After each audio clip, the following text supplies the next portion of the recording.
Estamos aqui, galera, com mais uma fauna aqui. Como vocês podem notar, a água tá, né?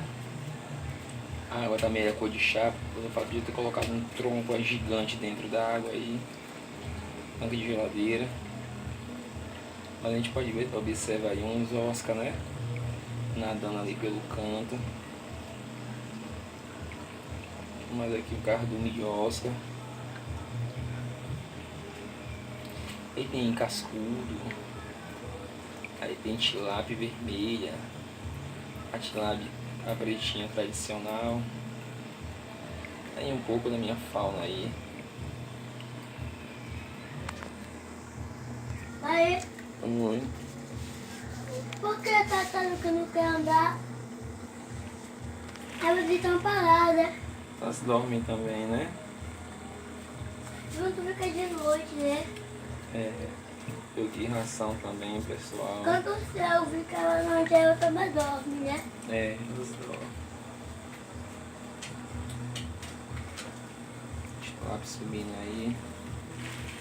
Vamos Isso ver aí, essa galera. música. E aqui, galera, dando continuidade aqui ao E aí, tanque que eu Maurício, tenho. papai. Nós temos aqui o famoso jundiá, né?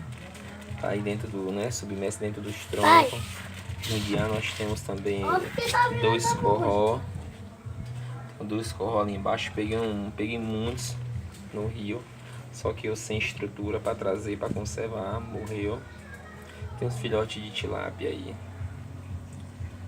né? Criou aqui dentro aqui. E outro tanque, né, gente? Está aí, né? Um pouquinho da minha fauna. Louvado seja Deus, ó. Um pouquinho da natureza dentro do lar. É outra coisa, é top. É outro nível. Um pouquinho da natureza aqui da caatinga, cabeça de frade, mandacaru. E a outra planta, esqueci o nome. Mas tá aí, galera. Louvado seja Deus.